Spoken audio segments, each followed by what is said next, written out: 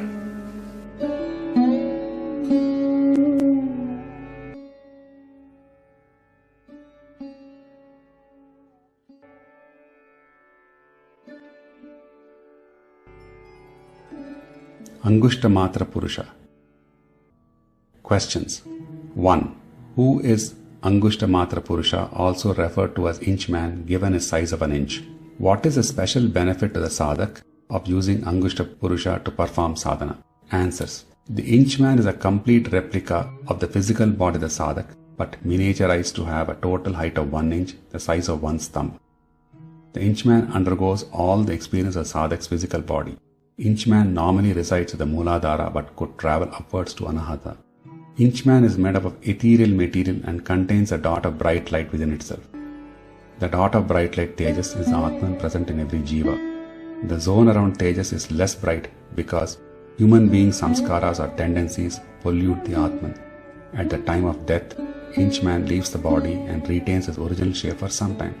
Eventually, the original shape is lost but carries with it a bright dot surrounded by samskaras, less bright zone, and waits for its next birth.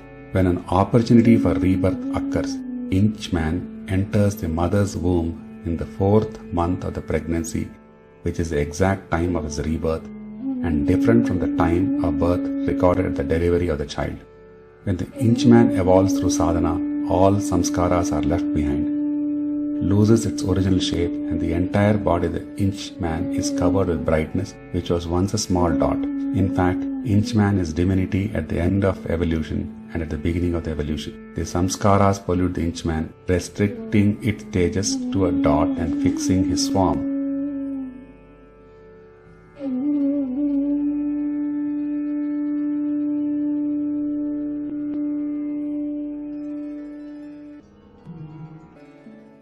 Who is this divinity? Inchman is Rudra himself. Rudra Namakam states, salutations to the one sitting, standing, running. The Inchman performs all these activities. Therefore, Inchman is Rudra himself, but polluted temporarily due to human samskaras, and regains his original tejas after the complete realization of the results of the sadhana. It is stated, only Rudra should propitiate Rudra. Sadashiva came as the 5th Brahman Rudra to destroy the creation. Therefore, Rudra and Sadashiva are one and the same. Hence, utilizing Inchman to perform sadhana is tantamount to making Rudra pray to Sadashiva. This technique enables the effort of sadhak to become super effective in achieving the goal of sadhana than performing sadhana utilizing senses and mind. Question. What is Nada Moolanveshana, mentioned in the chosen yogic methodology? What is Nada? Where is the origin of the Nada? What is meant by Anveshana or search?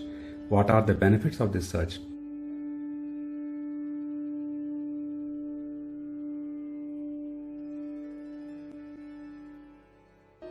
Every human being has a location within themselves called Dharakasa or hidden space, which is the ultimate merging point of the Angushta Purusha or Jivatma. Dharakasa can be taken as Atman's location and contains a dot located at the spiritual heart center, slightly right of the center of Anahata Chakra on the same plane of the human being. It is difficult to reach and almost impossible to enter Dharakasa. When one enters this small place, the actual space inside Dharakasa is so vast as the space outside. The primordial Nada emanates from that location. What is Nada? Nada is not a sound, but is the origin of the sound. When Nada is disturbed, sound is produced. The Nada emanating from Dharakasa is Pranava Nada. The sound form of it is Om. The sadhana consists of the Inchman trying to hear the sound Om emanating from the Dharakasa in sadhak's own voice. Whenever one hears a sound, attention is naturally drawn towards its origin. This is referred to as Nada Moolanveshana. One day in the future, the Angushta Purusha of the Sadhak enters the Dharakasa and merges into the Atman, which is the penultimate goal of sadhana. Best practices suggested for sadhana. Body consciousness is the primary obstacle in the path of evolution of the jiva. Rudra is the ruling lord of body consciousness. Therefore, earnestly seeking Rudra's grace through Rudra Parayana dilutes the tendencies of Dehatma Bhavana of the sadhak to expedite reaching the goals of sadhana. Performing pranayama strengthens the sadhak's focus on sadhana and prevents the sadhak from getting better from any disturbances.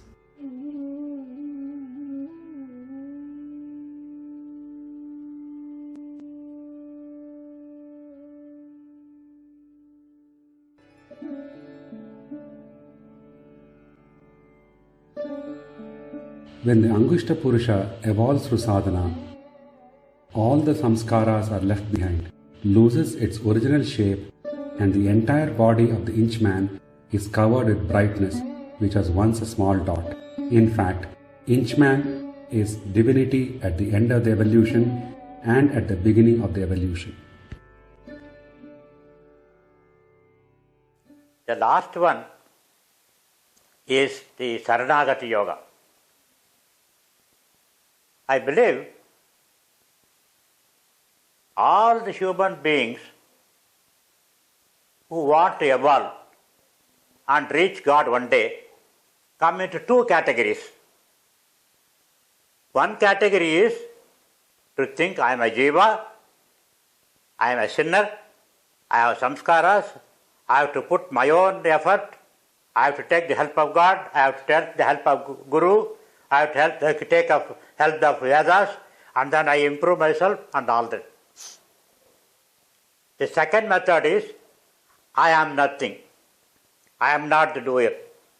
God is the doer in me. He is only using me as a tool. I have nothing to do with what I am doing. The second one method is known as method of surrender. In the first method, you go on arrogating yourself.